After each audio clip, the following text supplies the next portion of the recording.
بسم اللہ الرحمن الرحیم ایاک نعبد و ایاک نستعین۔ میرے پاکستانیوں، جب میں ایک بہت کیس لڑ رہا تھا جو کہ انگلینڈ میں سب سے اہم کیس تھا، یعنی 3 ہفتے کے لیے برطانیہ کی ساری اخباروں کی وہ ہیڈ لائنز تھا، اور وہ اس کی جو کیس کی جو پروسیڈنگز تھیں وہ شام کو ہر ٹیلی ویژن چینل کی ہیڈ لائنز تھی۔ بڑا امپورٹنٹ، انگلینڈ کا سب سے بڑا کھلاڑی تھا اس وقت، اور میرے اوپر انہوں نے کیس کیا ہوا تھا۔ تو میرا بھی جو وکیل تھا وہ برطانیہ کا مانا ہوا وکیل تھا، اس کا نام تھا سر جارج کامن، اور دوسری طرف اس کے پاس بھی برطانیہ کا ٹاپ وکیل تھا۔ تو سارا، کیونکہ میرا بھی نام تھا، ایئن بوتھم کا بہت بڑا نام تھا، تو اس وقت سارا جو انٹرسٹ تھا صرف سپورٹس میں نہیں، سب دیکھ رہے تھے اس کیس کو، اور یہ وکیل بھی ٹاپ کے تھے۔ مجھے ایک چیز یاد ہے، جب میں اپنی ایویڈنس اپنے وکیل کو بتا رہا تھا کہ کیس کیا ہے، سمجھا رہا تھا اس کو، تو اس نے میرے سے ایک بات کی۔ اس نے کہا، دیکھو میں تمہاری کوئی مدد نہیں کروں گا کہ تم نے عدالت میں جا کے کہنا کیا، میں کوچ نہیں کروں گا، یہ ہماری اخلاقیات کے خلاف ہے۔ حالانکہ چپ کر کے مجھے بتا دیتا کہ دیکھو وہ تمہارے سے یہ پوچھیں گے، تم یہ کہنا وہ کہنا، یا مجھے میری تیاری کرواتا، کیونکہ میں تو کبھی پہلے عدالت میں نہیں گیا تھا۔ وہ اور بات ہے کہ اب جو میں جتنی عدالتوں کے چکر لگا دیے، میں زبردست طریقے سے بولتا تھا، لیکن میرا تو پہلی دفعہ تھی۔ اس نے کوئی بات نہیں کی، اس نے کہا میں نے تمہیں کچھ نہیں بتاؤں گا، یہ ہے تم سچ، یہ تمہاری ایویڈنس ہے، اس کے مطابق تم نے بات کرنی ہے۔ اور اس نے پھر مجھے کیا کہا، اس نے کہا اگر آپ نے کسی چیز کے اوپر میرے سے جھوٹ بولا ہے، میں اسی وقت کیس تمہارا ختم کر کے جج کو کہوں گا جی میں کیس سے پیچھے ہٹ رہا ہوں۔ اس نے کہا اور تمہیں 3 سال کی قید ہوگی جھوٹ بولنے پہ۔ تو مجھے ابھی بھی یاد ہے کہ وہ میں بڑا ایک طرح مجھے عجیب لگا کہ یہ اتنا اسٹرکٹ رولز ہیں یہاں کے، لیکن مجھے تو تب تک تو میں کافی دیر برطانیہ میں پڑھ بھی چکا تھا، میں کرکٹ کھیلتا تھا، تو میں صرف آپ کو سمجھا رہا ہوں کہ ان کا اخلاقی معیار کیا تھا اور ان کا انصاف کا نظام کیا تھا، کہ عدالت کے اندر جا کے تم نے سچ بولنا ہے، تب تک میں تمہارے ساتھ کھڑا ہوں۔ اور پھر وہ بھی اب ذرا یہ دیکھ لیں کہ وہ انگلینڈ کا ہیرو تھا، اور جوری تھی، 12 لوگوں کے جوری بیٹھتی ہے، جج ہوتا ہے، پھر جوری ہوتی ہے جو کہ عام شہری ہوتے ہیں۔ تو میرے اپنے وکیل نے کہا کہ تمہارا کوئی چانس نہیں ہے جیتنے کا، کیونکہ ساری انگریز جوری ہے اور وہ انگلینڈ کا ہیرو ہے، اور تم پاکستانی ہو، اور تمہیں پتہ ہے ہمارے لوگوں کے اندر تعصب بھی ہوتا ہے۔ تو کہتا تمہاری جیتنے کی کوئی چانس نہیں، بلکہ اس نے مجھے کوشش کی کہ تم کیس نہ ہی پیسے باہر آؤٹ آف کورٹ سیٹلمنٹ کر لو، لیکن میں نے کہا میں حق پہ کھڑا ہوں، میں لڑوں گا کیس۔ اس نے کہا تمہاری صرف 20% چانس ہے، اور یہ یاد رکھیں کہ اگر وہ میں کیس ہار جاتا تو یہ جو میں نے اپنا لنڈن کا فلیٹ بیچ کے میں یہ بنی گالا کا گھر بنایا، یہ سارا کچھ ہی چلا جاتا، کیونکہ وہ اتنا زیادہ اس کا خرچہ آتا ہے۔ تو میں آپ کو آج یہ کہنا چاہتا ہوں کہ وہ معاشرے آج خوشحال، اور وہ معاشرے جدھر آج ہمارے لوگ کشتیوں میں ڈوب ڈوب کے پہنچنے کی کوشش کرتے ہیں، یعنی زندگی کا دوڑ پہ لگا کے، یعنی سمندر میں ڈوب جاتے ہیں لیکن وہ پہنچنا چاہتے ہیں ان ملکوں میں، تو اس کی وجہ یہ نہیں ہے کہ وہاں وسائل زیادہ ہیں، اس کی وجہ یہ ہے کہ وہ ہماری سے اخلاقیات پہ، ان کے مورل ویلیوز بہت زیادہ ہے، وہاں انصاف کا نظام ہے، جو میں بار بار میں نے تو پارٹی شروع ہی ہے کہ وہ جب میں نے دیکھا ادھر، جو میں نے ان کے جو ملک دیکھے، تب میں نے فیصلہ کیا کہ ہم تو تباہ ہو جائیں گے، کیونکہ وہ اتنے زیادہ آگے نکل گئے ہمارے سے کہ ان کی اخلاقیات، ان کا جو امر بالمعروف ہے، ان کا وہ ہمارے نبی صلی اللہ علیہ وسلم کی جو وہ رحمت للعالمین ہے نا، جو میرے نبی کی سنت پہ چلے گا، کوئی بھی سنت اڈیپٹ کرے گا تو وہ تو ہر انسان کے لیے آئے تھے۔ تو انہوں نے جب کہا تھا کہ تمہارے سے پہلے بڑی قومیں تباہ ہوئیں جدھر طاقتور جب جرم کرے تو اس کو نہ پکڑو اور صرف کمزور کو پکڑو، وہ یعنی طاقتور قانون سے اوپر ہو۔ اب اصولاً اس کو جیت جانا چاہیے تھا، کیونکہ میں تو پاکستانی تھا، وہ برطانیہ کا ہیرو تھا، لیکن انصاف کا نظام یہ تھا کہ پاکستانی جا کے وہاں کیس جیت جاتا ہے۔ اور یاد رکھیں کہ یہ روایت مدینہ کی ریاست سے ہمارے لیے، تب وہاں ایسا انصاف نہیں تھا۔ جب مدینہ کی ریاست بنی تو یہ مغربی ممالک میں کوئی انصاف نہیں تھا، وہاں بھی جنگل کا قانون تھا۔ ہم مسلمانوں کے اندر میرے نبی صلی اللہ علیہ وسلم نے وہ انصاف کا نظام لے کے آئے تھے کہ حضرت علی ایک یہودی شہری سے، جبکہ وہ خلیفہ وقت تھے، کیس ہار جاتے ہیں کیونکہ قاضی ان کے بیٹے کی گواہی قبول نہیں کرتا۔ سوچیں حضرت علی کا کیا مقام ہے، لیکن انصاف کا نظام دیکھیں، اور ایک اقلیت ایک خلیفہ وقت کو سے کیس جیت جاتی ہے۔ نبی صلی اللہ علیہ وسلم نے اس لیے کہا تھا کہ وہ قومیں تباہ ہو جاتی ہیں۔ یہ یاد رکھیں کہ ہم تباہی کی طرف جا رہے ہیں، کیونکہ طاقتور آج قانون سے اوپر ہے۔ اور میں اس لیے آپ کو یہ بات چیت اس لیے آج آپ سے کر رہا ہوں، اور میں آپ کو مثالیں دینے لگا ہوں کہ ہو کیا رہے ہیں یہاں۔ ہم تباہی کی طرف جا رہے ہیں، کیونکہ میرے نبی نے 1500 سال پہلے کہہ دیا تھا کہ طاقتور قانون چوری کرے تو اس کو بچ جائے، تو جو کمزور ہو وہی صرف جیلوں میں جائے۔ تو یہ ہو رہا ہے آج پاکستان، ابھی سے نہیں ہو رہا، کافی دیر سے ہے، لیکن اب تو اس انتہا پہ پہنچ گیا ہے کہ ہمیں خوف آنا چاہیے کہ یہ ملک اب جا کدھر رہا ہے۔ مجھے خوف آ رہا ہے، میں کوئی پالیٹکس کی وجہ سے یہ بات آپ سے نہیں کر رہا، مجھے اپنے ملک کا خوف آ رہا ہے، کیونکہ میں نے ملک چھوڑ کے نہیں جانا۔ لوگ جو بھاگ جاتے ہیں ملک سے، یا جو اپنی، میرے بھی بڑا آسان ہے، اگر میں دنیا میں باہر جاؤں تو میں جا سکتا ہوں، میرے لیے تو عمران خان کے لیے دروازے کھلے ہیں، لیکن عام لوگوں کی میں آج بات کر رہا ہوں۔ آپ جب سب سن رہے ہیں، کتنے لوگ آپ باہر چلے جائیں گے؟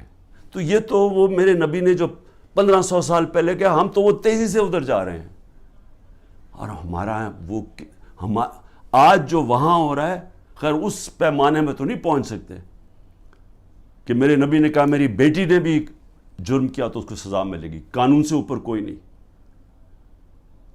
حضرت ابو بکر نے آتے ساتھ ہی پہلی سٹیٹمنٹ، میں انصاف قائم کروں گا، طاقتور کو قانون کے نیچے لے کے آؤں۔ حضرت عمر نے اپنے بیٹے کو سزا دلوائی اس نے جب قانون توڑا۔ ہم تو وہ ان کی امت ہیں جو دنیا کے سب سے عظیم لیڈر ہیں، اور آج یہاں جو ہو رہا ہے، وہ ملک جو اسلام کے نام پہ بنا تھا، ہمیں شرم آتی ہے، دنیا ہمیں دیکھتی ہے، ہمیں شرم آتی ہے کہ یہ ہو کیا رہا ہے اس ملک کے ساتھ۔ مولانا رومی سے جب پوچھا کہ قوم کیسے مرتی ہے جو ہم آج نیچے جا رہے ہیں، تو انہوں نے کہا جب وہ اچھے اور برے کی تمیز ختم کرتی ہے، جب وہ امر بالمعروف سے ہٹ جاتی ہے، جب وہ طبقہ جو ملک کا سب سے بڑا جرم کرنے والا طبقہ ہے، جب اس کو ہم اوپر بٹھا دیتے ہیں، کیونکہ ایک آدمی فیصلہ کرتا ہے بند کمروں میں، تکبر سے بھرا ہوا، پاور اتنی اس کے پاس، وہ بڑے زوروں شوروں سے فیصلہ کر رہا ہے کہ جناب عمران خان کو ہٹا کے تو میں نے ان کو، اور شہباز شریف سے تب سے اس کی بات چیت چل رہی تھی جنرل باجوہ کی۔ اب تو آج خواجہ آصف کا بیان آ گیا کہ ابھی ایک سال میری گورنمنٹ کو نہیں ہوا تھا، وہ کہتا تب سے سوچ رہا تھا کہ اس کو گرانے کا۔ بھئی تمہاری اس کی حیثیت کیا تھی؟ الیکٹ کر کے میں آیا ہوں، پبلک کے ووٹ سے میں آیا ہوں، ذمہ داری میری ہے، لیکن اس نے فیصلہ کر لیا۔ اور یہ یاد رکھیں کہ یہ جو آج ہو رہا ہے یہ ملک کے ساتھ، یہ سب سے بڑا جنرل باجوہ اس کا ذمہ دار ہے۔ آپ کو پتہ ہے کہ جو ہم نے IMF میرے پاس آئی مل رہے ہیں، جو ہم نے، کیونکہ گورنمنٹ ڈیفالٹ کرنے جا رہی تھی، اس لیے ان کو یہ $3 ارب IMF کا چاہیے تھا۔ IMF کی سٹینڈ بائی ایگریمنٹ کی اس لیے ضرورت ہے کہ ہم ڈیفالٹ کرنے جا رہے ہیں۔ ڈیفالٹ کا مطلب یہ سمجھ جائیں کہ جس وقت پاکستان ڈیفالٹ کرتا، ہماری یہ جو معیشت کے ابھی حالات ہے، اس نے بالکل ہی بیٹھ جانا تھا، کیونکہ فنڈنگ بھی باہر سے ختم ہو جانی تھی، اور وہ نہیں ختم ہونی تھی، جو پھر اس کے بعد مہنگائی آنی تھی۔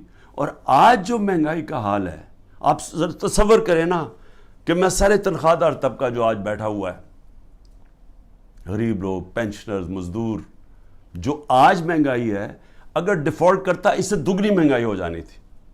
اس لیے ہم نے فیصلہ کیا، حالانکہ وہ سوچیں 10,000 لوگ ہمارے جیلوں میں ہیں، عمران خان کے اوپر 180 کیس ہو چکے ہیں، پہنچ گئے ہیں 180 تک، ہماری سینئر لیڈرشپ جیل میں ہے، لوگ انڈر گراؤنڈ میں گھر توڑ رہے ہیں ان کے، ہر قسم کا ان کی بزنسز بند کر رہے ہیں۔ اس کے باوجود اپنے ملک کے لیے ہم نے کہا ٹھیک، ہم یہ اگریمنٹ کرتے ہیں تاکہ ملک نہ بیٹھے۔ لیکن سوال میرا کچھ اور ہے۔ میرا سوال یہ ہے کہ جدھر آج ہم کھڑے ہیں، کیا یہ جو اوپر حکمران ہیں ان سے ہمیں کوئی امید لگائی جا سکتی ہے؟ نہیں لگائی جا سکتی۔ کیوں؟ کیونکہ یہ اوپر بیٹھے اس لیے نہیں ہیں کہ انہوں نے ملک ٹھیک کرنے آئے ہیں۔ یہ میں آپ کو بتاؤں گا، یہ صرف اور صرف جو میں آپ کو 5 سال پہلے سے کہہ رہا تھا، یہ NRO والے لوگ ہیں جو میرے پیچھے صرف پڑے ہوئے تھے، سب اکٹھے ہو کے جی PDM بن گئی ہے، جی ڈیموکریٹک الائنس ہے۔ صرف مقصد ایک تھا کہ کسی طرح کرپشن کے کیسز سے یہ نکلے، اور میں اسی پہ چل رہا تھا۔ اپنے نبی صلی اللہ علیہ وسلم انہوں نے جب فرمان دیا کہ قومیں تباہ ہو جاتی ہیں، طاقتور کو اگر آپ معاف کر دیں، اس کو وہ چوری کرے اس کو نہ پکڑے، تو آج وہی ہو رہا ہے۔ ساری جنرل باجوہ اس کو جب اعظم سواتی کو اس نے مار پڑوائی، اس نے یہ ٹویٹ لکھا نا، شکریہ جنرل باجوہ، آپ نے NRO 2 جو دیا ہے ان لوگوں کو، اس کے اوپر اس نے اس کو مار پڑوائی اور اس کے اوپر تشدد کروایا۔ تو آج یہ ذرا سن لیں کہ ان کے کیسز، تاکہ پہلے یہ سن لیں اور پھر سنیں کہ جو میرے سے اب کس طرح کے کیسز کیے جا رہے ہیں، ذرا سے موازنہ کر لیں۔ سب سے پہلے نواز شریف کا کیس، وہ کیس کیا تھا؟ انٹرنیشنل انکشاف ہوتا ہے، پینما پیپر، دنیا کے اندر ایک انکشاف ہو جاتا ہے، جنہوں نے اپنے آف شور اکاؤنٹس میں کمپنیوں کے پیچھے پراپرٹیز لی ہوتی ہیں۔ تو بڑے بڑے دنیا کے اندر وزیر بھی تھے، کوئی ایک آدھ ملک کا پرائم منسٹر بھی تھا، اور بڑے نام اس کے سامنے آئے، بلکہ برطانیہ کا اس وقت پرائم منسٹر کا بھی نام آ گیا کہ اس کی بھی پراپرٹی ہے۔ دنیا میں شور مچ گیا۔ تو ادھر پتہ چلا کہ 4 جن سب سے مہنگے لنڈن کے علاقے میں جو مے فیئر کے فلیٹس ہیں، وہ نواز شریف کی بیٹی اس کی اصل مالکہ تھی۔ اب سب کو پتا تھا کہ اس کے پاس تو پیسہ نہیں، اس کا مطلب نواز شریف نے خریدے۔ اب یہ تھا کیس، 1.5 سال عدالت میں چلا۔ نواز شریف نے اسمبلی میں کہا ہاں یہ ہیں ہمارے فلیٹس مانے، اور کہا یہ ہیں ذرائع کہ جس کے ذریعے میں نے خریدے۔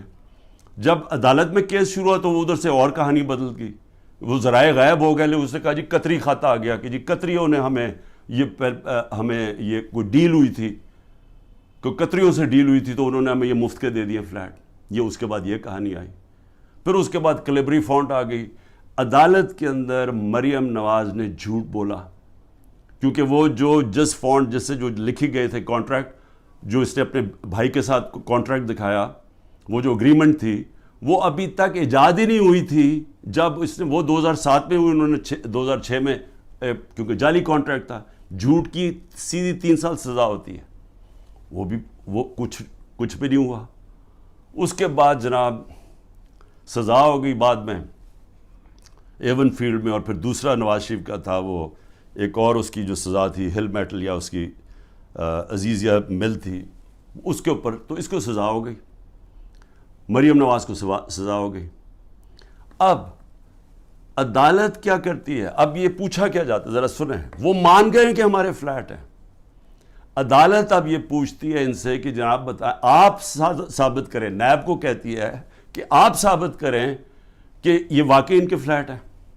وہ رہ رہے ہیں وہاں 30 سال سے یا 25 سال سے، وہ مان گئے ہمارے فلیٹ ہے، لیکن عدالت کہتی ہے نیب کو کہ آپ ثابت کریں کہ کیا واقعی ان کے فلیٹ ہے۔ کیسے کوئی ثابت کر سکتا ہے؟ اگر آپ نے آف شور اکاؤنٹس بنائے ہوئے ہیں باہر ورجن آئلینڈز میں، تو کوئی ثابت نہیں کر سکتا۔ اس طرح تو جو بھی آج میں نے چوری کرنی ہے پیسے، میں بھی وہ وہاں باہر کمپنیز کے پیچھے میں خرید لوں پراپرٹیز، تو ثابت کون، ان کو صدیاں لگ جائیں گی ثابت کرنے میں۔ تو ایک تو یہ ہو گیا۔ دوسرا شہباز شریف، اب یہ ذرا سن لیں، شہباز شریف کی 16 ارب روپے کے ان کے بیٹوں کی بینک اکاؤنٹس میں پیسہ آتا ہے، ڈاکیومنٹری ایویڈنس ہے، جس میں مقصود چپراسی کے بینک میں 3 ارب سے 3.5 ارب روپے آ جاتا ہے۔ ایک چپڑاسی کے بینک اکاؤنٹ میں، اور ساتھ ان کا نیب میں کیس ہوتا ہے. انہوں نے فیک اکاؤنٹس دکھائے ہوتے ہیں جو لوگ کبھی پاکستان سے باہر ہی نہیں گئے، ان کے نام میں انہوں نے کہا جی ہمیں انگلینڈ سے ریمیٹنسز مل رہی ہیں. یہی حدیبہ پیپر مل میں اس شریف خاندان نے کیا، جو اسحاق ڈار نے اپنے 164 کے بیان میں بتایا 2001-2002 میں کہ میں ان کے لیے منی لانڈرنگ کرتا تھا، یہاں سے پیسہ باہر بھیجتا تھا، ادھر کسی کوئی قاضی فیملی تھی اس کے اکاؤنٹ میں جاتا تھا. اس نے باقاعدہ بتایا سب کچھ. اس اکاؤنٹ سے پھر پیسہ پاکستان ان کی خاندان کے نام پہ آتا تھا. یعنی منی لانڈرنگ یہ حدیبہ پیپر مل سے 25 سال پہلے سے شروع کی ہوئی تھی. وہی شہباز شریف وہی پیٹرن کیا، وہی آصف زرداری کے فیک اکاؤنٹس میں وہی پیسے، یہاں سے فیک اکاؤنٹ سے پیسے باہر بھیجو، ادھر سے دکھاؤ کہ جی منی ریمیٹنسز آئے ہیں اور وہاں سے پیسہ منگوا لو، باقی باہر رکھ دو. اصل پیسہ ان کا باہر پڑا ہوا ہے، صرف جو پیسے کی ضرورت پڑتی ہے وہ منگواتے ہیں یہاں. تو یہ اب آپ یہ سن لیں کہ یہ شہباز شریف کا کیس تھا. شہباز شریف بھی کیس سے نکل گیا، نواز شریف بھی کیس سے نکل گیا. شہباز شریف کیس سے کیسے نکلا؟ شہباز شریف کیس سے ایسے نکلا کہ انہوں نے پہلے تو جناب آتے ساتھ ہی ایف آئی اے کا سربراہ تبدیل کیا، کیونکہ جنرل باجوہ نے اس کو اوپر لا کے ہمارے اوپر مسلط کر دیا. جب انڈر ٹرائل تھا شہباز شریف اور اس کے بیٹے انڈر ٹرائل تھے، تو جب ہماری گورنمنٹ گرائی اس کو اوپر بٹھا دیا آ کے. اس نے آ کے آتے ساتھ ہی ایف آئی اے کا ہیڈ چینج کیا، اسے پرسیکیوشن کو چینج کیا، جو پروسیکیوشن تھی اس کو چینج کیا. انہوں نے جو پہلے انویسٹیگیشن کر رہا تھا مسٹیریسلی ڈاکٹر رضوان کو پہلے ہٹایا اور وہ ہارٹ اٹیک سے مر گیا. اس کے بعد مقصود چپڑاسی مر گیا ہارٹ اٹیک سے. ارشد شریف جس نے بڑی ڈیٹیلڈ اس کیس کے اندر کام کیا ہوا تھا، اس کے بعد تھوڑی دیر کے بعد اس کا قتل ہو جاتا ہے. اور کوئی جج بھی انویسٹیگیٹ نہیں کرتا کہ جناب ڈاکیومنٹری ایویڈنس والومز پڑی ہیں ان کی انویسٹیگیشن میں، وہ بھی ختم ہو جاتی ہے. ادھر سے نیب کا ہیڈ چینج کرتے ہیں. نیب کا ہیڈ جب چینج کرتے ہیں آفتاب سلطان، تو میں آج اس کو سلام کرتا ہوں کہ وہ جب آیا تو اس سے جب غلط کام کروانے کی کوشش کی اس نے کہا میں نہیں کرتا، اور اس نے ریزائن کیا. پھر ایک اور آدمی کو لے کے آئے جو موجودہ آدمی ہے، اور وہ سارے کیسز ان کے ختم. نیب بھی کیسز ختم، شہباز 8 ارب کے، اور یہ بھی کیس ختم. یہ جو 16 ارب روپے کے یہ جو ایف آئی اے کے کیس اب وہ بھی ختم ہو کیونکہ اپنے لوگوں پر بٹھا دیے. تو ادھر وہ ہو گیا. ادھر آصف زرداری کے فیک اکاؤنٹس کیسز تھے، وہ پہلے فریز ہوتے ہیں. جنرل باجوہ کی ڈیل ہو رہی ہوتی ہے آصف زرداری سے، پتہ نہیں کیا ڈیل ہے، وہ کرتے ہیں، وہ بھی سارا ختم ہو گیا. تو زرداری بھی پاک ہو گیا. زرداری وہ آدمی ہے جس کو 2 دفعہ نواز شریف نے جیل میں ڈالا تھا کرپشن میں، اور یہ حدیبہ پیپر مل نواز شریف نے بنایا تھا. یہ زرداری نے نواز شریف کے اوپر بنایا تھا. تو یہ کیسز پرانے چلے آ رہے ہیں، یہ ہمارے دور کے کیسز نہیں ہیں. لیکن جب ہمارا دور آیا تو جناب نیب تھی جنرل باجوہ صاحب کے نیچے، اس کے بعد سارے کیسز رک گئے. اور وہ تو خیر اب چیزیں سامنے آئی گئی ہیں کہ خواجہ آصف نے خود ہی کہہ دیا کہ ان سے تو بات چیت تو ان سے شروع ہو گئی تھی، تو کیسز ان کے کیسے آگے بڑھنے تھے. لیکن یہ سمجھ جائیں کہ جو آج اوپر طاقتور بیٹھے ہوئے ہیں ان کی اربوں روپے کے کیسز معاف ہوئے ہیں. اور سب سے امپورٹنٹ چیز یہ ہے کہ یہ جب کیسز تھے یہ ان کی گورنمنٹ تھی. جو حمزہ شہباز اس ملک سے بھاگا ہے وہ تو جب ایف آئی اے کا کیس آئے وہ جب ہماری گورنمنٹ تھی. لیکن جب نواز شریف کے بیٹے گھر یا ملک سے بھاگے ہیں تب تو ان کی گورنمنٹ تھی، کیونکہ ان سے پوچھا کہ جناب یہ مہنگے آپ کی پراپرٹیز کدھر سے آئیں. وہ باہر بھاگ گئے اور پھر کہتے جی ہم تو پاکستانی شہری نہیں ہیں، ہم برطانیہ کی شہری ہیں. اس کا مطلب کہ عمران خان اگر پرائم منسٹر بنے، یہاں سے چوری کر کے پیسے بھیجتا رہے اپنے بیٹوں کے سلمان اور قاسم کے اکاؤنٹس میں، اور کہے جی وہ تو پاکستانی شہری نہیں ہے، تو وہ جواب دہی نہیں ہے. تو یہی بیٹے بھی باہر بھاگ گئے، انہوں نے کہا جی ہم جواب دہی نہیں ہیں. اس کے بعد دماد بھاگتا ہے شہباز شریف کا، وہ جب نیب اس کو کرپشن کیس پہ بلاتی ہے وہ باہر بھاگ جاتا ہے ان کی گورنمنٹ کے نیچے. پھر ان کا فائنانس منسٹر اسحاق ڈار ملک سے باہر بھاگتا ہے جب نیب بلا کے پوچھتے ہیں کہ جی آپ کے یہ اثاثے ہیں، یہ آپ کے آئے کدھر سے ہیں، یہ ایک دام آپ تیرے امیر کیسے ہو گئے، وہ بھی ملک سے باہر بھاگ جاتا ہے ان کے دور میں. تو میں سوال پوچھ رہا ہوں کہ میں کیوں نہیں باہر بھاگ رہا؟ ان کے اوپر تو 1-2 کیسز تھے. میرے اوپر تو 180 کیس بن چکے ہیں. میں کیوں نہیں ملک چھوڑ کے بھاگ رہا؟ کیونکہ انہوں نے چوری کی ہوئی تھی. ان کے ایسٹس ہیں, ان کے پاس اربوں روپے کے ایسٹس ہیں جو یہ بتا ہی نہیں سکتے کدھر سے آئے ہیں, اور ملک سے باہر لے کے منی لانڈرنگ کیا, دگنی کرائم ہے. اور میں اب آتا ہوں, 2 اور چیزیں میں آپ کو کہہ دوں. ہمارے 3.5 نیب کے سال میں 480 ارب روپیہ پاکستان نے نیب نے ریکور کیا چوری کا, کرپشن کا. 480 ارب روپیہ. اس سے پہلے سارے دور میں نیب نے 280 روپیہ ریکور کیا تھا. آج مجھے بتائیں کہ نیب سے کتنا پیسہ نیب نے کتنا پیسہ ریکور کیا؟ 1100 ارب روپیہ ریکور کرنا تھا. آج وہ کوئی پیسہ ریکور نہیں ہو رہا. اب نیب کا کام ہے کہ عمران خان کے اوپر کرو, یا جو بھی اب مخالف ہیں ان سے پارٹی چھڑوانے کے لیے یا ان کو ڈرانے کے لیے. اب نیب کا صرف یہ کام رہ گیا. نیب جو پاکستان کے اندر, میں پھر سے کہتا ہوں, 480 ارب روپیہ ہمارے دور میں نیب نے ریکور کیا تھا, اور 1100 ارب روپیہ بچا ہوا تھا. انہوں نے قانون بدل دیے, ایک قانون بدل کے نیب کا قانون بدل دیا, اس میں بچ گئے. اور دوسرا اپنا نیب کا ہیڈ بٹھا دیا ہے, جس طرح کے باقی انویسٹیگیٹنگ ایجنسیز کے اپنے لوگ بٹھا دیے. میں اب آگے آپ کو ذرا تھوڑا سا اور, کیونکہ بڑا امپورٹنٹ آپ کے لیے سمجھنا کہ آج اس ملک کے ساتھ ہم ہو کیا رہے اور ہم جا کدھر رہے ہیں. اس میں آ جائیں کہ اب میرے اوپر کیسز ہیں. میرے اوپر انہوں نے, جس طرح میں نے کہا, 180 کیسز کیے ہوئے ہیں. لیکن میں اب ان میں ذرا آپ کو بتانے لگا ہوں کہ یہ کون سے یہ کیسز یہ 6 مختلف ٹائپ کیسز میرے اوپر کیے ہوئے ہیں. تو میں ذرا سمجھ جائے کہ یہاں اربوں روپے کی چوری ہے, اور 30 سال سے کیسز ان کے اوپر ہوتے آ رہے ہیں. مشرف نے NRO دیا, ادھر بچ گئے. آصف زرداری کی کیس تھی, اس نے سر محل خریدا ہوا تھا, وہ انہوں نے جا کے پورا کیس کر کے جب وہ بیکا سر محل, پیسہ پاکستان آنا تھا, NRO دے دیا, وہ پیسہ اپنے پاس رکھ لیا. $60 ملین سوئٹزرلینڈ میں پڑے ہوئے تھے. وہ پاکستان نے کیس کیا وہاں, وہ پیسہ پاکستان آنے لگا تھا, NRO دیا, وہ واپس چلے گئے. تو حدیبہ پیپر مل تو مشرف کے دور میں اس کے اوپر آگے پیش و رفت ہی نہیں ہوئی, جس کے اوپر اسحاق ڈار نے باقاعدہ, پھر سے میں کہہ رہا ہوں, ڈیٹیلز دی ہوئی تھی کہ کیسے وہ منی لانڈرنگ کرتا تھا ان کے لیے. تو یہ لوگ آج اوپر بیٹھے ہیں, سب کیسز معاف کروا لیے. لیکن اب کر کیا رہے ہیں؟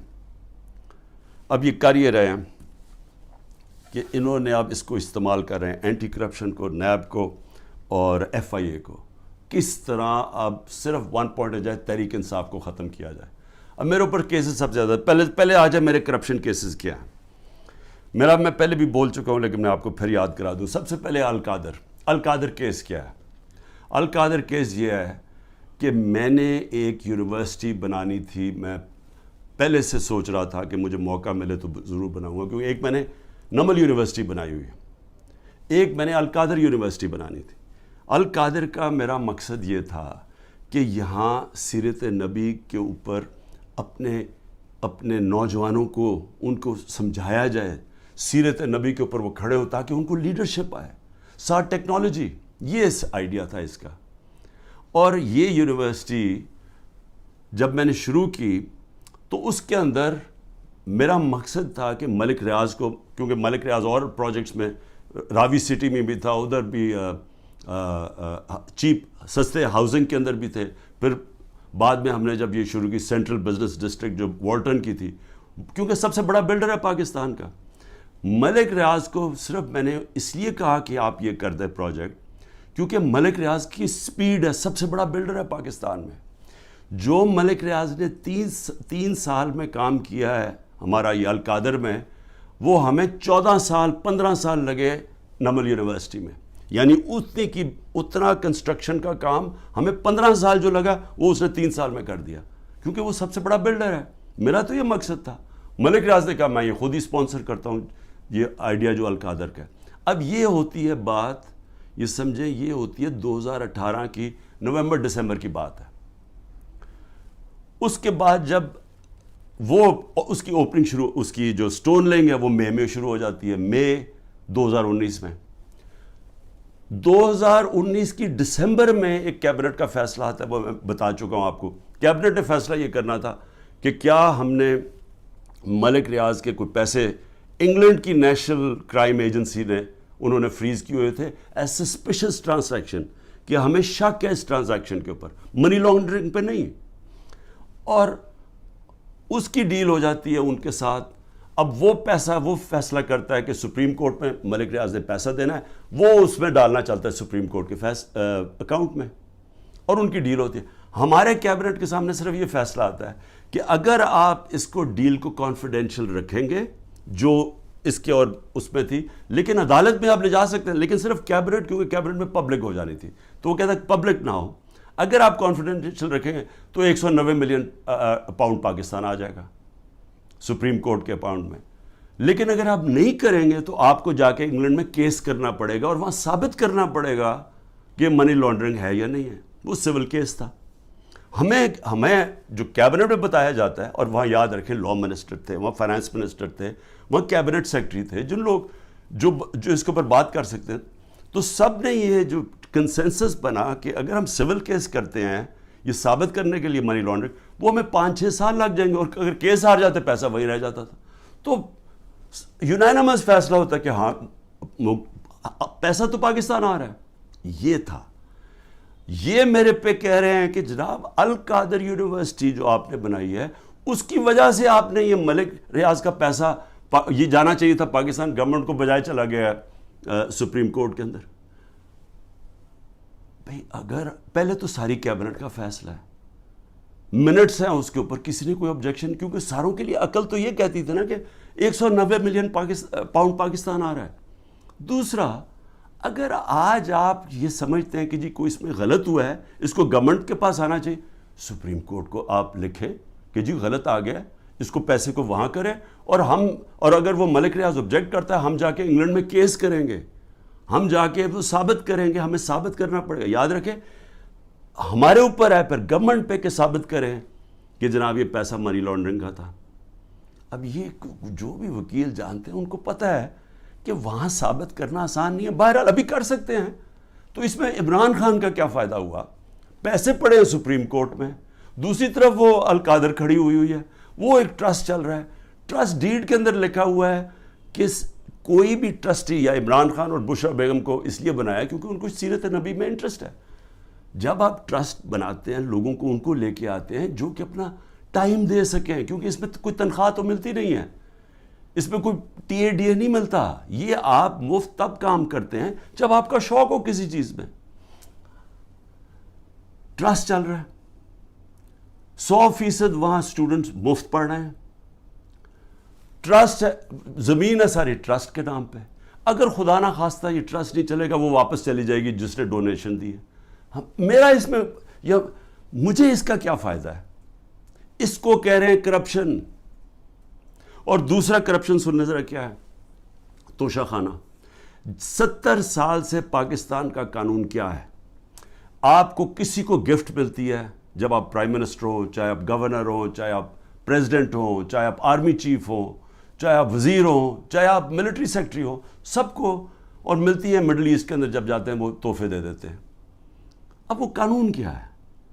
قانون سمپل ہے تاکہ آپ سمجھ جائیں یہ جو سارا اپنا میڈیا کنٹرول کر کے پورا جو ڈرامہ ہو رہا ہے یہ آپ سمجھ جائیں ہے کیا, یہ اور میرے اوپر جو کرپشن کا الزام ہو کیا ہے. قانون یہ ہے, قانون کہتا ہے کہ جناب آپ نے, اگر آپ کو جب گفٹ ملے وہ سیدھی گفٹ جاتی ہے پہلے فورن آفس, کیونکہ فورن آفس ہوتا ہے انوالو, ادھر سے جاتی ہے کیبنٹ سیکرٹری کے پاس. کیبنٹ سیکرٹری پھر اس کے بعد نیچے ایف بی آر کے پاس جاتی ہے. ایف بی آر اور پھر ایک انڈیپینڈنٹ اپریزر ہوتا ہے, ہمارے دور سے پہلے اپوائنٹ کیا ہوتا ہے نون لیگ کی گورنمنٹ نے, وہ اپریزر ہوتا ہے. یہ مل کے سارے فیصلہ کرتے ہیں کہ اس کی قیمت کیا ہے. مثلا یہ گھڑی ہے تو یہ فیصلہ کریں گے کہ اس کی قیمت 10 روپے یا 15 روپے یا 20 روپے. تو جو سب سے زیادہ قیمت کہے گا نا کہ 20 روپے, تو 20 روپے وہ کہتے ہیں یہ اس کی اب قیمت ہے. وہ آپ کے ملٹری سیکٹر کے تھرو آتا ہے کہ جی یہ اس کی قیمت ہے, کیا آپ یہ پریزنٹ رکھنا چاہتے ہیں؟ تو ان کے زمانے میں 20% تھا, ہم نے آ کے اس کو 50% کر دیا. آپ 50% دیں تو آپ وہ رکھ سکتے ہیں. اگر آپ نہیں دینا چاہتے, آپ نہیں لینا چاہتے, تو وہ چلا جاتا ہے توشہ خانہ میں, اور توشہ خانہ اس کو آکشن کر دیتا ہے. یعنی یہ کہتا ہے نا جی بڑی کوئی قیمتی کسی نے گفٹ دی یا کچھ دی یا اس کا دل خراب ہو گیا, تو اگر میں نہیں لیتا تو جو بھی جس نے دیا وہ آکشن ہو جاتی ہے, وہ پبلک میں بک جاتی ہے. اچھا, اب میرے پہ الزام یہ ہے کہ جناب وہ جو گفٹ, جو میں نے چیزیں جو آئیں, اور اچھا میری پراپرٹی ہو جائے, میں جو مرضی اسے کروں, میں اسے بیچوں, گفٹ دوں, کہ یہ میری پراپرٹی ہے. کبھی آج تک 70 سال میں کسی سے پوچھا ہے کہ جو آپ کو گفٹ ملی آپ نے اسے کیا کیا؟ کبھی کسی سے پوچھا آج تک؟ تو ان کو ایک چیز, جی عمران خان نے گفٹ وہ سستی لی توشہ خانہ سے, بھئی وہ کیبنٹ سیکٹری بھی اویلیبل ہے, وہ ایف بی آر کے لوگ بھی اویلیبل ہیں, وہ اپریزر بھی اویلیبل ہے. آپ ان کو بلا کے پوچھیں کہ کیا عمران خان نے آپ کو کسی کو کہا تھا کہ گفٹ سستی دے؟ میں چیلنج کرتا ہوں, مجھے کوئی ایک آدمی ملٹری سیکٹری کے تھرو گیا, کوئی مجھے بتائے کہ کیا میں نے کبھی کسی کو کہا ہے کہ مجھے کم قیمت پہ دو؟ تو وہ لوگ بیٹھے ہیں, اگر وہ کہہ رہے ہیں کہ انڈر ویلیو تو ان سے پوچھیں, میں اس کا کیسے ذمہ دار ہوں؟ اور پھر کہ جی وہ فلانی ایک فراڈ کو وہاں دبئی میں بٹھا کے اس نے کہا جی میں نے بڑی مہنگی کوئی گھڑی لی ہے. اس سے پتہ ہے کہ وہ آدمی کون ہے؟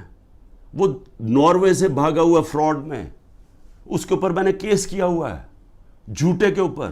وہ اس میں پتہ نہیں فرح کدھر آ گئی میری بشرا بیگم کو, ان کا کیا لینا دینا اس سے؟ کہتا جی وہ فرح نے آ کے کوئی گھڑی بیچی, وہ پتہ چلا کہ وہ تو دبئی گئی نہیں اس سال, جس دن وہ جس سال کہہ رہے. تو صرف کسی نہ کسی طرح عمران خان کو پکڑ کے یہ کرو, یہ ہے توشہ خانہ کا کیس.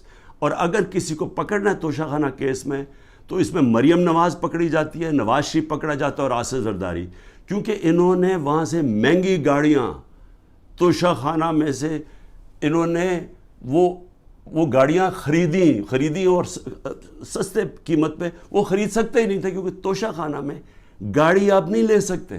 مجھے بھی گاڑی ایک ملی تھی, آپ گاڑی قانون کے مطابق نہیں لے سکتے. ان تینوں نے بھی گاڑی, اس نے زرداری نے 3 گاڑیاں نکالی, نواز شریف نے ایک مہنگی گاڑی پہلے 9 سال چلائی, اور اس کے بعد جا کے جب یہ یوسف رضا ہے تب اس نے ڈکلیئر کی اور اس کی پھر ایک قیمت ادا کی. اور مریم نواز نے ڈکلیئر ہی نہیں کی توشہ خانہ میں ایک گاڑی جو کہ ابو دھابی سے رائل فیملی سے ملی, اور وہ اس نے جا کے پھر آگے بیچ دی. تو مجھے یہ بتائیں کہ ان کے اوپر جو واضح طور پہ قانون ٹوٹا ہوا ہے, اس میں تو کوئی قانون ہی کوئی نہیں ٹوٹا. مجھے بتائیں میں نے کیا انلیگل چیز کی ہے؟ انہوں نے تو قانون توڑا ہوا ہے, ان کو نہیں کچھ کسی کو پکڑنا. پھر آگے چلیں, میرے پر ایک کیس ہے جی کہ میری بہن کو میں نے انفلوئنس کر کے ایک 6 ارب کی زمین دلوا دی صرف 6 کروڑ میں, اور 6 ارب کی اس لیے کیونکہ وہاں کوئی نہر لگنی تھی تو اس سے اس کی قیمت اوپر چلی جانی تھی. اور میں نے زبردستی لوگوں سے کہا کہ کیونکہ میں پرائم منسٹر تھا, میں نے زبردستی کہا کہ وہ کسانوں سے اسے زمین دلوا دی. اب یہ اتنے ڈفرز ہیں, ان کو یہی نہیں پتا کہ جو میری بہن نے پیسے دیے وہ چیک سے دیے ہوئے پیسے. چیک 25 اپریل کو 2022 کو ایک چیک دیا گیا ہے, اور 2 جون 2022 کو دوسرا چیک دیا گیا. عمران خان 9 اپریل کو پرائم منسٹر ہٹ چکا تھا, تو میں نے کیسے انفلوئنس کیا وہ کسانوں کو؟ اگر یہ ہے میرے اوپر کرپشن کے کیسز, اس کے اوپر چکر لگ رہا ہے میرے, کبھی ایک عدالت سے کبھی نیب میں اچھا. اور توشہ خانہ کے اوپر نیب کا بھی کیس ہے, توشہ خانہ کے اوپر الیکشن کمیشن کا بھی کیس ہے, اور ایف آئی آر بھی کٹی ہوئی ہے ایک ہی توشہ خانہ کے اوپر. یہ آگے کرپشن کے کیسز. آگے چلے ذرا میں آپ کو ذرا بتا دوں کہ اور کون سے کیسز ہیں. اچھا جی, قتل کیس. کوئٹہ کے اندر قتل ہوتا ہے, اس کے 4 گھنٹے کے اندر شہباز شریف کا جو مشیر ہوتا ہے مسٹر ڈینٹونک, وہ جا کے ایک دم ٹی وی پہ آگے کہتا ہے کہ جی عمران خان نے اس کو قتل کر دیا. اس وقت میرے پر 150 کیسز تھے. مجھے کیا پتا کہ کون سا کیس ہے, کون سا وکیل ہے. وہ ہمیں ریڈار پہ ہی نہیں تھا کہ پتہ نہیں وہ کیا کیس ہے. مجھے تو یہ نہیں پتا کیس کیا تھا. جی وکیل کو عمران خان نے قتل کروا دیا. اس کے بعد اس کے بیٹے کو اٹھاتی ہے پولیس, سارے کوئٹہ کو پتا کیا ہوا، کیونکہ ساری وکلا کمیونٹی کو پتا ہے. اس کو 12 گھنٹے پولیس رکھتی ہے، سافٹ ویئر اپڈیٹ ہوتا ہے، اور اس کے بعد وہ ایف آئی آر میں عمران خان کا نام لے دیتا ہے کہ عمران خان نے قتل کیا. اس کے اگلے دن اس کی بیوی سٹیٹمنٹ، اس کی ویڈیو ریکارڈنگ سٹیٹمنٹ ہے کہ یہ میرے خاندان نے، رشتہ داروں نے اس کا قتل کیا ہے. اس سے پہلے ایک باقاعدہ ڈیمونسٹریشن ہوتی ہے اس وکیل کے خلاف کہ اس نے ہمارا قتل کروایا ہے. عدالت کو وہی وکیل جا کے کہتا ہے کہ میرے کیسز سے بھی میں نہ لگاؤ، یہاں لگاؤ کیونکہ ہماری دشمنیاں ہیں. اس کا قتل میرے پہ ڈال کے اور ایف آئی آر کٹ جاتی ہے 302 کی، اور کہتے ہیں جی آپ کوٹہ جا کے اپیئر کریں. اور پھر اس سے پہلے ضلع شاہ کا جب 8 مارچ کو قتل ہوتا ہے، پولیس کسٹڈی میں میرے اوپر پھر قتل کا کیس ڈال دیتے ہیں. میں گھر میں بیٹھا ہوا ہوں، مجھے پتہ ہی نہیں کیا ہو رہا، کیونکہ یہاں ٹیئر گیسنگ چل رہی تھی اس دن. کیونکہ ہم اپنی ریلی نکالنے لگے، پتہ چلا جرا ایک دم 144 پولیس نے لگا کے تو ریلی روک دی ہے. تو میں اندر بیٹھا ہوں، میرے اوپر 302 کا قتل کا کیس ہو جاتا ہے. 3 دن کے بعد جب ضلع شاہ کا پوسٹ مارٹم ہوتا ہے اور پتہ چلتا ہے کہ 26 جگہ اس کے اوپر تشدد کر کے اس کو قتل کیا. اب اس کے بعد پولیس پھنس جاتی ہے.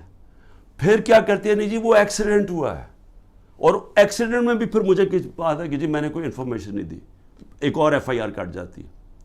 تو میں آپ کو صرف یہ بتا رہا ہوں کہ یہ جو قتل کرنے کا کیس ہے، یہ یاد رکھیں کہ یہ پہلے سے یہ جو اوپر بیٹھے ہوئے ہیں یہ پرانے گاہک ہیں. یہ لوگوں کو قتل کروانے کے یہ ہیں، یہ شہباز شریف خاص طور پہ، اور یہ جو لوگوں کے اوپر جھوٹے کیسز کرنے کے یہ ماسٹر ہیں اس کے. میں اب بات کر رہا ہوں یہ جب 97 سے 99 تک یہ شہباز شریف جب چیف منسٹر تھا اور بھائی صاحب اوپر پرائم منسٹر تھے، ذرا یہ چھوٹی سی ایک عابد باکسر نے اس کے اوپر کہا ہوا ہے ڈاکیومنٹری، وہ سنیں. میں سچو سبزہ زار تھا اس وقت، مجھے ایک سینئر افسر نے بلایا اور کلیئر یہ کہا کہ چیف منسٹر پنجاب شہباز شریف صاحب یہ 5 بندے سبزہ زار میں مروانا چاہتے ہیں. میں نے انکار کیا. میرے انکار کے بعد یہ ڈیوٹی انہوں نے اپنے لیفٹ ہینڈ، رائٹ ہینڈ نہیں لیفٹ ہینڈ عمر ورک کی لگائی، اور وہ عمر ورک نے 5 سبزہ زار میں بندے وہ قتل کیے. اس سے پہلے میں آپ کو بتا دوں کہ گارڈین کے اندر ایک آرٹیکل چھپتا ہے، یہ جب 97 سے 99 تک تھا شہباز شریف. آرٹیکل کیا ہے؟ اس میں کہتا ہے 850 ایکسٹرا جوڈیشل کلنگ پولیس مقابلے میں لوگوں کو مروایا جاتا ہے جب شہباز شریف چیف منسٹر تھا. اور اس کے اندر وہ ایمنسٹی انٹرنیشنل کنفرم کرتے ہیں کہ یہ بالکل ٹھیک ہے کہ پولیس انکاؤنٹر کے ذریعے شہباز شریف نے اس کے دور میں لوگ مروائے گئے. اب ذرا یہ سنیں کہ عابد باکسر کیا کہتا ہے. پنجاب میں جعلی مقابلوں کے لیے پولیس انسپیکٹرز کو کیسے مجبور کیا جاتا ہے؟ انکاؤنٹر اسپیشلسٹ عابد باکسر کی نئے ویڈیو میں سنسنی خیز انکشافات. مجھے حراست میں لے کر جھوٹے مقدمات میں نامزد کیا گیا، یہ ان کی جانب سے کہا گیا. کچھ چیزیں جو میڈیا اور پبلک کے سامنے لانا چاہتا ہوں کہ کس طرح شہباز شریف صاحب لوگوں کے ریکارڈ بنواتے ہیں، کس طرح انہیں جعلی پولیس مقابلے میں مارا جاتا ہے، کس طرح لوگوں کی جائیدادیں ہتھیائی جاتی ہیں. یہ تمام چیزیں میں آج پبلک کے سامنے رکھوں گا تاکہ وہ اس کا فیصلہ کر سکیں. میں 99 میں بطور S H O factory area تعینات تھا. میرے ماموں ایک رقبہ باغ بچہ کی ملکیت کے دعویدار تھے. میاں صاحب اس کو خریدنا چاہتے تھے لیکن قیمت میاں صاحب کی مرضی کی ڈیسائیڈ نہیں ہو رہی تھی، جس کے بعد میاں صاحب نے اس کو ہتھیانے کا فیصلہ کیا. لیاقت نام کے مالی کو مدعی بنا دیا گیا، اور مدعی بنانے کے بعد اس کو ایک پرچہ دے دیا گیا کہ یہ تمام رجسٹریاں باغ بچہ کی جو ہے یہ جعلی اور بیک ڈیٹڈ ہیں. اور ایک فقرہ لکھوا دیا گیا کہ میرے ماموں ظفر عباس نے مالی کو دھمکی لگائی ہے کہ میں عابد باکسر سے تجھے مروا دوں گا. یہ جو بات یا یہ جو لائن ہے یہ اینٹی کرپشن لا کے مطابق کوئی جرم نہیں بنتا. زیادہ سے زیادہ اگر ہوتا تو 506 کا پرچہ میرے ماموں کے خلاف درج ہو سکتا تھا. میرے ماموں پہ پریشر ڈالا گیا، میرے ماموں یہ پریشر برداشت نہ کر سکے اور وہ بچوں کے ساتھ بیرون ملک چلے گئے. میاں شہباز شریف صاحب کے حکم پر مجھے معطل کر دیا گیا. معطل کرنے کے بعد مجھے گرفتار کر لیا گیا. گرفتار کرنے کے بعد مختلف تھانوں میں مجھے زیر حراست رکھا گیا. اس کے بعد ایک لیٹر حمزہ شہباز کا جو منظر عام پہ آیا, تمام پاکستان کے اخبارات میں چھپا.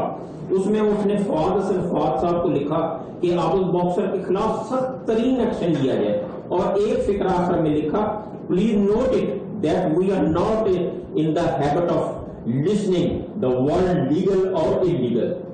اس کے بعد مجھے اچھا جی, اب یہ ذرا سمجھ جائیں کہ جو قتل, اور اس نے شہباز شریف نے ایک اور میرے اوپر الزام لگا دیا کہ میں آرمی چیف کو اب قتل کروانا چاہتا ہوں, کہ میں پلان کر رہا ہوں آرمی چیف کو قتل کروانے کے لیے. اور اس دیکھیں وہ جو ہوتا ہے نا, وہ کہتے ہیں کہ ایک انگریزی میں ہے کہ takes a thief to catch a thief, یعنی چور جو ہوتا ہے وہ چور کو پکڑ سکتا ہے کیونکہ چور چور کی طرح سوچتا ہے, کیونکہ یہ ساری زندگی یہ جرائم پیشہ لوگ ہیں, یہ اس کو پتہ ہے کہ عمران خان کوئی قتل نہیں کروانا ہے, ان کو پتہ ہے کہ نہ میں, سب کو کوئٹہ کو پتہ ہے نہ میں نے اس کو قتل کروایا نہ یہ ذل شاہ کو, لیکن یہ جھوٹے الزام لگانے کے یہ ماسٹر ہے. اچھا یہ قتل یہ ہو گیا, جب مرڈر کیسز یہ میرے پاس ایک ایف آئی آر ادھر کی کٹی ہوئی ہے اور ایک انہوں نے ذل شاہ کے اوپر اور چینج کر کے کٹوا دیے. پھر آ جائے جی دہشت گردی. زیادہ تر اب میرے پر کیس دہشت گردی کی عدالتوں میں. اب وہ دہشت گردی کے کیسز کیسے ہیں؟ 9 مئی سے پہلے کیسز ہیں. وہ کیسز کیا ہے جناب؟ میں کوئی ڈیمونسٹریشن ہو رہی ہے, کوئی مظاہرہ ہو رہا ہے پی ٹی آئی کا, کوئی مظاہرہ میں کوئی انسیڈنٹ ہوتا ہے, جناب عمران خان کے اوپر دہشت گردی کا کیس. ایک الیکشن کمیشن کے باہر مظاہرہ ہو رہا ہے, اس کے اندر کچھ آپس میں کچھ ہوتا ہے, مجھے کیا پتا, عمران خان کے اوپر دہشت گردی کا پرچہ. مریم نواز کی ویڈیو ہیں سب کے پاس کہ یہ جا کے یہ جب اس کی پیشی ہوتی ہے نیب کے اندر تو پتھراؤ کرتے ہیں نیب کے اوپر. گاڑی بھری ہوتی ہے جس میں پہلے پتھر لے کے جاتے ہیں, پتھراؤ ہوتا ہے. کوئی کیس ہوا اس کے اوپر؟ کوئی دہشت گردی کا کیس ہوا؟ کوئی کیس ہوا؟ تو کچھ بھی ہوتا ہے, کوئی ڈیمونسٹریشن کی عمران خان کے اوپر دہشت گردی کا. اچھا پھر 9 مئی آ جائیں. اب 9 مئی کے بعد میرے اوپر ایک اور بارش ہوگی ہے کیسوں کی. اب ہر روز کوئی نیا کیس آ جاتا ہے کہ وہ جو میاں والی میں وہ جو جہاز جلایا گیا تھا وہ اس میں بھی عمران خان کے اوپر دہشت گردی کا کیس ہے. ساری جگہ کیسز آ گئے. اب یہ پہلے 9 مئی کو کلیئر کر دیں. 9 مئی کو پاکستان کے سپریم کورٹ نے کہا کہ جو عمران خان کو 9 مئی کو اغوا کیا گیا تھا وہ غیر قانونی اور غیر آئینی تھا. یہ سپریم کورٹ کا فیصلہ ہے. اب مظلوم میں ہوں, مجھے اٹھایا جا رہا ہے ایک دہشت گرد, ایک مجرم کی طرح وہاں سے ڈنڈے مار کے. رینجرز نہیں کمانڈوز تھے, کیونکہ جو میرے 4-5 کمانڈوز تھے ان کو وہ تو ایک دم پہچان گئے کمانڈوز تھے. کمانڈو ایکشن میں جو مجھے وہاں سے اٹھایا گیا, میں سوال یہ پوچھتا ہوں کہ کس پاکستان کے پولیٹیکل لیڈر کو اس طرح کی اس کو ذلیل کیا گیا؟ لوگوں کو مارا گیا, وہاں کے سٹاف کو مارا گیا, جو وہاں سٹاف بیٹھا ہوا تھا رجسٹری آفس کا, ہائی کورٹ کا سٹاف, وکیلوں کو مارا گیا, ڈنڈے مارے گئے. وہ بیچارے 4-5 گارڈ تھے اتنے زیادہ, انہوں نے ان کو مارا, میرے لگا ڈنڈا, جس طرح مجھے پکڑ کے لے کے گئے. اب سب سے پہلے تو یہ یاد رکھیں کہ یہ غیر آئینی اور غیر قانونی تھا, ذلیل کیا مجھے. اس کے اوپر جو ری ایکشن آیا وہ آنا تھا. سب سے بڑی پارٹی ہے پاکستان کی, تو کیا لوگوں کو جو دیکھ رہے تھے, اور صرف ری ایکشن یہاں نہیں آیا, جدھر پاکستانی انٹرنیشنل تھا وہاں ساری جگہ ری ایکشن آیا. ری ایکشن آنا تھا کیونکہ لوگ مجھے 50 سال سے جانتے ہیں, تو جو لوگوں نے دیکھا اپنی آنکھوں کے ساتھ اس کے اوپر ریئیکٹ ہی کرنا تھا. تو مظلوم یعنی ظلم میرے پہ ہوتا ہے, میرے لوگوں بالکل ان کی جائز ہوتی ہے کہ وہ آ کے پرامن احتجاج کریں, کیونکہ قانون اجازت دیتا ہے. ایک ناانصافی ہوتی ہے, اس کے اوپر پرامن احتجاج کرتے ہیں. اور صرف پاکستان, پھر سے میں کہتا ہوں, اب انٹرنیشنل جو ہوتا ہے, کیا وہاں بھی وہ غلط لوگ نکلے تھے؟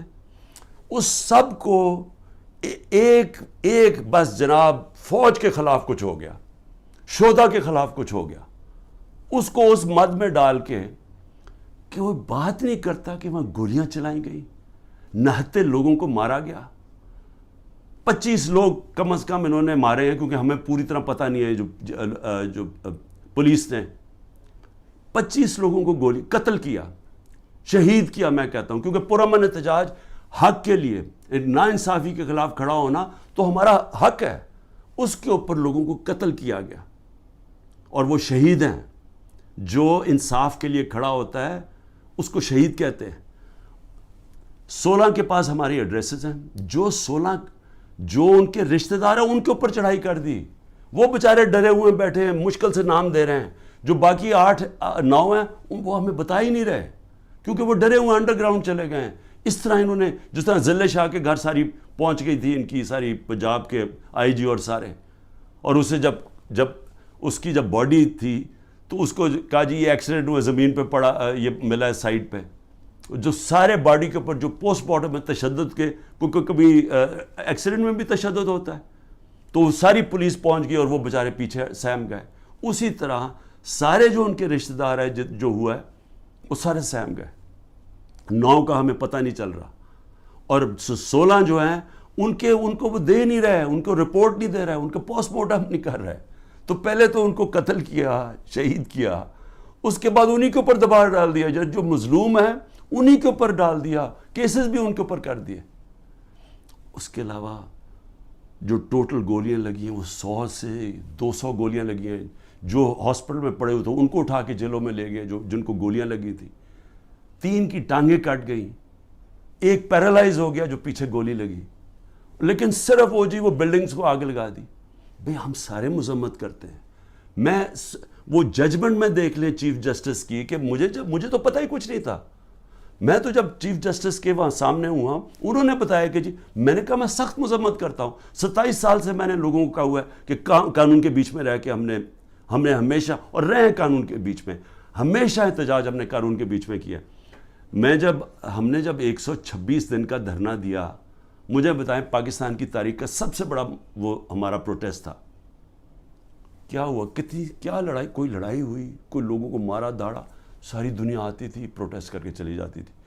میں نے کوئی 70 جلسے کیے پاور سے نکلنے کے لیے. تاریخ میں سب سے بڑے جلسے ہوئے ہیں. کوئی بتائیں کوئی کسی قسم کا انتشار ہوا. مجھے گولیاں لگیں تو کوئی بلڈنگ جلائی گئی. تو یہ جو ہوا ہے, ہم بار بار کہہ رہے ہیں کہ جی اس کی انڈیپینڈنٹ انویسٹیگیشن کروائیں. ہر چیز کی ہمیشہ انڈیپینڈنٹ انویسٹیگیشن ہوتی. ہمارا کچھ سن ہی نہیں رہا. ہمارے پاس جو ایویڈنس ہے کہ یہ لوگ اندر گھسائے ہوئے تھے جنہوں نے جا کے یہ جو جلائی ہیں, میں چیلنج کرتا ہوں کہ یہ جو ہوا ہے کور کمانڈر کا گھر, اس کے اوپر صحیح انویسٹیگیشن ہو, آپ کو پتہ چلے گا کہ پیچھے کتنی بڑی سازش ہوئی ہے. یہ سب سے پہلے تو پنجاب پولیس, آئی جی پولیس سے پوچھے. جب کیپٹل ہل کے اندر واشنگٹن میں جب ٹرمپ کے سپورٹرز چڑھ گئے, سب سے پہلے انہوں نے پولیس چیف کو خارج کروایا, اس سے فارغ کیا. تو اس سے کیوں نہیں کوئی پوچھ رہا؟ اوپر سے یہ کہہ رہے جی عمران خان ملٹری کورٹ میں, یہ عمران خان اس میں ملوث تھا. تو انہوں نے تو پہلے سے ہی پلان بنایا ہوا تھا کہ اس کو استعمال کر رہے ہیں ایک پوری جماعت کو, جو سب سے بڑی جماعت کو ختم کرنے کے لیے. اور یہ پوری کوشش کر رہے ہیں کہ جو لوگوں کو جیلوں میں ڈالا, جو کر رہے ہیں لوگوں سے. یعنی میں کبھی نہیں سمجھتا تھا کہ یہ ملک اتنا نیچے چلا جائے گا, کہ ہماری اخلاقیات اتنی گر جائیں گی. نبی صلی اللہ علیہ وسلم جب جنگ بھی جانے سے پہلے کہتے تھے, نہ تم نے عورتوں کو, مخالف دشمنوں کی, نہ عورتوں کو, نہ بچوں کو, نہ بوڑھوں کو, نہ درخت کاٹتے ہیں. یعنی اتنا دشمنوں کے خلاف تھا. جو ہمارے ساتھ ہو رہا ہے, اور نہ عورتیں دیکھتے ہیں, نہ بچے دیکھتے ہیں, نہ ان کی بزنسز دیکھتے ہیں. جس طرح کا ان کے رشتہ دار, ان کے جاننے والے سب کے اوپر پہنچ جاتے ہیں. یعنی ایسی کبھی میں نے اس طرح کا ظلم نہیں دیکھا جو ہمارے خلاف اس وقت ہو رہا ہے. اور آڑ کس کی لے رہے ہیں؟ جناب بہت بڑا ظلم کر دیا ہم نے 9 مئی کو. تو 9 مئی کو جو میرے سے ظلم ہوا, جو شروع ہی ہوا, جس کی وجہ سے سارا کچھ ریاکشن ہوا, اس کے اوپر تو کوئی انکوائری بھی نہیں ہوئی. اور اس لیے میں یہ ابھی تو جو کیسز اب بن رہے ہیں اس کی آڑ لے کے ہر دوسرے دن ایک نیا دہشت گردی کا کیس بن جاتا ہے, جو 180 تک پہنچ چکا ہوں. اور یہ اب ممکن ہی نہیں ہے میرے لیے کہ میں ساری جگہ بھاگا پھروں. کوئی میاں والی میں کیس ہے, فیصل آباد میں کیس, جدھر وہ 9 مئی کا بنا کے جس کو کیسز ہے. تو کوشش کر رہا ہوں, ملک سے تو نہیں بھاگوں گا, ہو سکے گا کہ ایک وقت ایسا آئے گا کہ میں یہ نہیں کر سکوں, جیل میں ڈال دیں گے, تیار ہوں میں جیل کے لیے. صرف ایک اور میں چیز کہنا چاہتا ہوں, یہ 144 سے لگا دیتے ہیں. ایک یہ نیا ڈرامہ شروع کیا, ہم اب الیکشن کیمپین 8 مارچ کو الیکشن کیمپین کا اپنا آغاز کرتے ہیں, 7 مارچ کو بیٹھ کے پولیس سے طے کرتے ہیں روٹ یہ لاہور کی کہ ہم اپنی, کیونکہ سپریم کورٹ 30 اپریل کا الیکشن اناؤنس کر دیتا ہے, تو ہم اپنی آغاز کرتے ہیں کیمپین کا. صبح پتہ تو چلتا ہے جی ایک دم ساری جگہ پولیس پہنچ گئی, راستے بند کر دیے ہیں, واٹر کیننز آ گئی ہیں, ٹیئر گیسنگ شروع ہو گئی جو ریلی, اور میں گھر بیٹھا انتظار کر رہا ہوں, اب میں نے ریلی جوائن کرنی ہے, پتہ چلا جناب ٹیئر گیسنگ ہو گئی ہے, میرے گھر کے باہر پولیس پہنچ گئی ہے. اس کے بعد اگلے دن اس دن ذیل شاہ قتل ہو جاتا ہے, اور جو تشدد سے اس کو بیچارے کو شہید کرتے. اس کے بعد یہ ذرا سنتے جائیں, 14 مارچ کو وارنٹ آ جاتی ہے میرے گھر میں کہ جی آپ کو ہم پکڑنا چاہتے ہیں, کیونکہ آپ نے وہ 18 مارچ کو میں نے ایک عدالت میں اپیئر ہونا ہے میجسٹریٹ کے کورٹ میں, 4 دن پہلے پولیس پہنچ جاتی ہے. آپ کو اگر میجسٹریٹ کورٹ میں پیش بھی ہونا ہے تو ایک دن 24 گھنٹے میں پیش کرنا پڑتا ہے, وہ 4 دن پہلے پولیس پہنچ جاتی ہے. اور وہ جو کیس تھا, میں کہہ رہا ہوں, ہماری سینئر لیڈرشپ کہہ رہی ہے ہاں جی عمران خان عدالت میں پیش ہوگا, وہ سارے باہر پولیس کو کہہ رہی ہے, وہ سن ہی نہیں رہے. اس کے بعد جو یہ ذرا سمجھ لیں, جو CRPC کرمنل کوڈ کا جو سیکشن 75 ہے, اس کے مطابق اگر آپ وکیل آپ کو ایشورٹی بانڈ دے دیتا ہے کہ عمران خان 18 کو پہنچے گا تو وہ اریسٹ نہیں کر سکتے. یہاں کا جناب جو CCPO ہے اس کے پیچھے میرا وکیل, اور وہ بھی وکیل بھی ہائی کورٹ بار ایسوسی ایشن کا پریزیڈنٹ, وہ پیچھے پھر رہا ہے شورٹی بانڈ لے کے, وہ مل ہی نہیں رہا اسے, کیونکہ بدنیت ہے.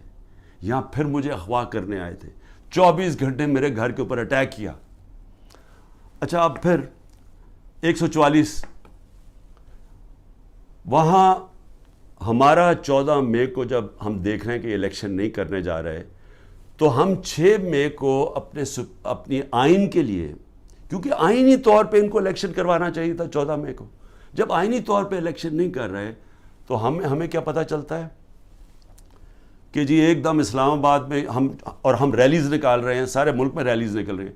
اسلام آباد میں ریلی نکلتی ہے 144, عمران خان کے اوپر یہاں کیس ہو جاتا ہے. سارے پاکستان میں ریلیز نکل رہی ہیں, لیکن اسلام آباد میں جی کیونکہ 144 لگا دیا تھا, وہ 144 لگتا ہی صرف ہمارے لیے. مولانا فضل الرحمان نے ریڈ زون میں جا کے 144 کے دوران سپریم کورٹ کے باہر پورا گالیاں نکالی چیف جسٹس کو, عدالتوں کو گالیاں نکالی سپریم کورٹ کے چیف جسٹس کو کھڑے ہو کے, اور ان ساروں نے تقریریں کی ریڈ زون کے اندر.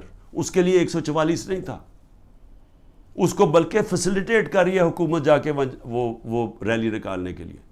لیکن ایک آئین کے لیے, ایک آئین کی خلاف ورزی ہو رہی ہے, اس کے لیے ریلی نکل رہی ہے, اور اس کے اوپر عمران خان کے اوپر کیس. تو یہ ہیں اس طرح کے کیسز. میں آخر میں اب کہنا کیا چاہتا ہوں, دیکھیں میں اپنی قوم سے بات کرنا چاہتا ہوں. میں نے تو اس کا مقابلہ کرنا ہی ہے, میں تو آپ کو کہہ بیٹھا ہوں, اتنے زیادہ کیسز ہیں میرا تو, اب بلکہ میں وکیل ہی تقریباً بن گیا ہوں, اور میرا اب عدالتیں تو میرے آفس ہی بن گئی ہیں. میرا تو ہر روز ایسے ہے کہ جس طرح میں آفس جا رہا ہوں, اور میں تو اس کا مقابلہ کرتا رہوں گا. لیکن یہ ہو سکتا ہے کہ میں اب میں میاں والی بھی جانا ہے تو کوئٹہ بھی جانا ہے, یہ ہو سکتا ہے کہ میں اب نہ کروں. انہوں نے وارنٹ نکال دیا, اریسٹ کر دیں گے. پلان تو ان کا کہ کسی نہ کسی طرح اس کو اریسٹ کرو تاکہ یہ جیل میں جائے, اور پھر اس کی پارٹی توڑو, اور اس کے بعد پھر الیکشن اناؤنس کرو. یہ ان کا پلان ہے, میں تو اس کے لیے تیار ہوں. لیکن میں اپنی قوم سے آخر میں کیا کہنا چاہتا ہوں, دیکھیں یہ جو ہو رہا ہے نا, یہ عمران خان بنے پرائم منسٹر, الیکشن جیتے نہ جیتے, جیل میں جائے, لیکن مسئلہ تو پاکستان کا اس وقت.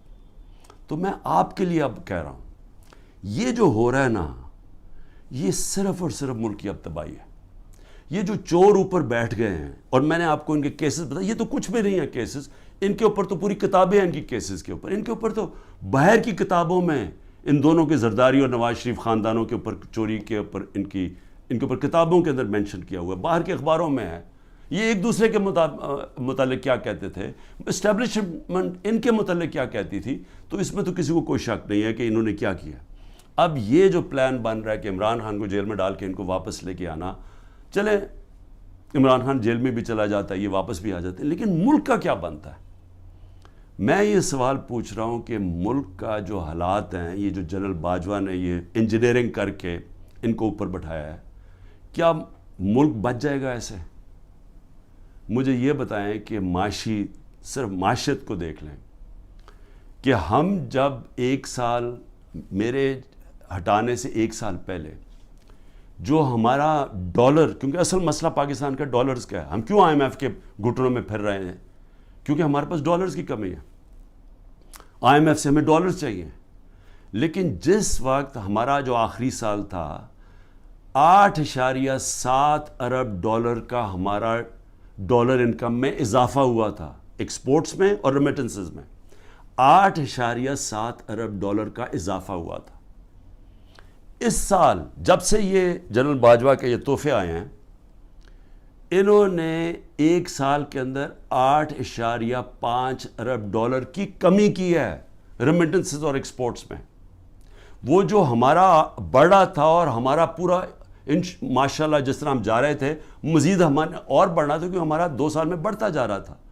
ان کا ایک سال میں 8.5 ارب ڈالر کم ہوا ہے ریمیٹنسز میں اور ایکسپورٹس میں. اس کا مطلب کہ 3 ارب ڈالر کے تو ہم قرضے لے رہے ہیں ان سے, اور جو آمدنی ہے وہ سکڑتی جا رہی ہے. اگر ایک گھر کے اندر آپ کے اوپر قرضے چڑھتے جا رہے ہیں تو آپ آمدنی بڑھا کے قرضے واپس کریں گے نا. اگر آمدنی آپ کی کم ہو رہی ہے تو قرضے آپ نے کیسے واپس کرنے؟ تو یہ ہے تباہی کی طرف. بے روزگاری بڑھ رہی ہے, مہنگائی بڑھ رہی ہے, تنخواہ دار طبقہ پس گیا ہے, عوام کو سامنے کچھ نظر نہیں آ رہا. جو اس ملک کے قابل لوگ ہیں وہ باہر جانے کا سوچ رہے ہیں. 9 لاکھ پروفیشنلز ملک چھوڑ کے چلے گئے ہیں کیونکہ ان کو امید نہیں نظر آ رہی. کیونکہ امید یہ جب ان شکلیں دیکھتے ہیں جو دبئی میں بیٹھ کے گدوں کی طرح پاکستان کی بندر بانٹ کر رہے تھے, وہ لوگ پاکستان سے مایوس ہو گئے ہیں. آگے نظر کچھ نہیں آ رہا. اوپر انصاف کا نظام جس ملک میں یہ ہو کہ یہ چور اوپر بیٹھ کے اپنے کیسز اربوں روپے کے 1100 ارب روپے کے کیس معاف کروا دیں, اور وہ جو لوگ جن کی انصاف کی تحریک جو 27 سال لے کے آئے تھے کہ جی اس ملک میں رول آف لا ہو, ان کے اوپر کیسز کی بارش ہوئی ہے. ان کے اوپر 3-3 4-4 کیسز تھے. میرے پر 180 کے قریب کیسز ہیں. کبھی ہوا ہے دنیا میں کسی ملک میں ایسے کبھی ہوا ہے؟ لیکن یہ ہو اس لیے رہا ہے کہ یہاں مجرم اوپر بیٹھ گئے ہیں. اور میں قوم کو آج کہہ رہا ہوں, میں سارے وہ لوگ جو کہ یہ غلط کام کر رہے ہیں ان چوروں کے لیے, دیکھیں اللہ نے کیوں کہا تھا کہ رزق میرے ہاتھ میں ہے؟ اس نے اس لیے کہا تھا کہ کوئی اپنی رزق بچانے کے لیے, تنخواہ بچانے کے لیے, نوکری بچانے کے لیے آپ کوئی غلط کام نہ کریں. آپ کے اوپر اللہ نے لازم کیا ہوا ہے کہ آپ قانون کے مطابق چلیں. برطانیہ میں کسی پولیس والے کی جرت, کسی اوپر آفیسر کی جرت نہ ہو کہ نیچے پولیس والے کو کہا کہ غلط کام کرو, کسی کے گھر کے توڑ کے اندر چلے جاؤ, وہاں اس کا گھر لوٹ لو, ان کی بزنسز بند کر دو. جرت نہ ہو, پولیس چیف کی جرت نہ ہو, کیونکہ اسے پتا ہوگا کہ قانون میں وہ نیچے کھڑا ہوگا کہے گا میں یہ نہیں کرتا, یہ قانون مجھے اجازت نہیں دیتا. وہاں کا اس لیے وہ کامیاب ہے ملک, اس لیے ہمارے لوگ بیچارے سمندروں میں ڈوبنے کی رسک لیتے ہوتے پہنچنے کی کوشش کرتے ہیں, کیونکہ وہاں انصاف ہے. وہاں کسی کو غلط کام کرنے کے لیے آپ حکم نہیں دے سکتے, کیونکہ قانون ہے, انصاف ہے, رائٹس ہیں لوگوں کے, ان کے فنڈامنٹل رائٹس کی ان کی عدالتیں ان کی حفاظت کرتی ہیں. یہاں پکڑ کے جس کو مرضی اٹھا کے اندر جیلوں میں ڈال دو, جس کو مرضی تشدد کرو. جو تشدد کی کہانیاں ہیں اتنی خوفناک ہیں جو یہ اس وقت لوگوں کے اوپر ہو رہی ہیں, پکڑ چن کے لوگوں کو اوپر تشدد کر رہے ہیں, انٹرنیشنل لا کے اگینسٹ ہے یہ. تو جو لوگ یہ سارے لگے ہوئے ہیں, نیب میں بیٹھے ہیں, FIA میں بیٹھے ہیں, پولیس میں بیٹھے ہیں, جو تنخواہ دار لوگ ہیں, میں ساروں کو آج کہہ رہا ہوں کہ دیکھیں آپ اللہ کو جواب دیں.